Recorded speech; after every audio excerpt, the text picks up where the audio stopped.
Hey guys, it's Mrs. Kuhn. Remember that we have no class this week on Tuesday the 27th because I am out for a conference and training. So I wanted to do just a quick screencast to remind you of what you guys should be working on this week before we have class again next week when it'll be November already. So reminder that due tomorrow by 3 p.m. is part one and part two of your career project. So I pulled that up here in Google Classroom. All right, and we went over this last week in class. So you guys should be working on part one and part two. So what you're putting here are your top three career clusters. Okay, and you guys all shared those with me on a screenshot last week. If you need them from me, let me know and I'll shoot you a quick email. But you are putting each of your clusters, so your top cluster under one, your next one under two, and your third one under three.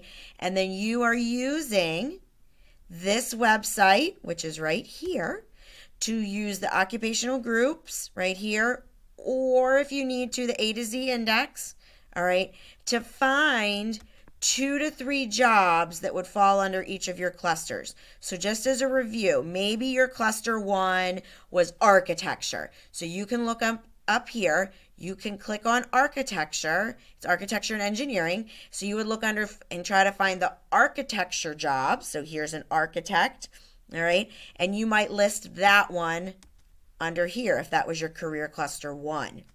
You can look down through and see if there's any other type of architects. There's drafters. Those are very similar to architects. You can keep scrolling down and looking to see. There's landscape architects. So you're just looking down through to see what you can find that you could possibly be interested in. And you're doing that again for each career cluster. And all you're telling me is 1 to 2 jobs. Then you're sliding on to part 2 here, and you are picking one job from part 1. Just one. One job. You're going to tell me the job here. So maybe let's just use this again. It was architect. And your career cluster, I think, which is architecture and construction, I believe. And then you're going to give me 3 to 4 sentences why you chose that. Once you finish this part, I wanted you to submit it so I could look over it and just make sure that you did everything correctly before you move to part 3. So make sure you do that, because once you submit it, I'll provide you feedback and resubmit it back to you. I'll return it to you. Then what you should be working on this week, so Tuesday on, is part 3. And we went over this a little bit. And I forgot to take this out. So let Mrs. Kuhn take that out real quick. We went over this a little bit, but I wanted to review. You're going to put that top job there. So maybe that job was architect. And now you need to tell me the information that I have on here. So what was the 2019 median pay for an architect? What is their typical entry-level education? So what type of schooling do they have to become an architect?